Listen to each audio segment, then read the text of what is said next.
আমরা অনেক দিন ধরে কমপ্লেন দিচ্ছি, ঝাঁঝি ভর্তি হয়ে গেছে, এটা অ্যাক্সিডেন্ট হবে কিন্তু কোনো হচ্ছে না।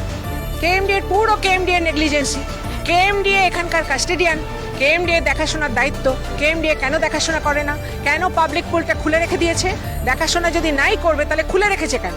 এখানে এত শয়ে শয়ে ছেলে, লোক, বয়স্ক, মহিলা সবাই এখানে সুইমিং করতে আসে, কিন্তু তার কোনো মেনটেনেন্স নেই।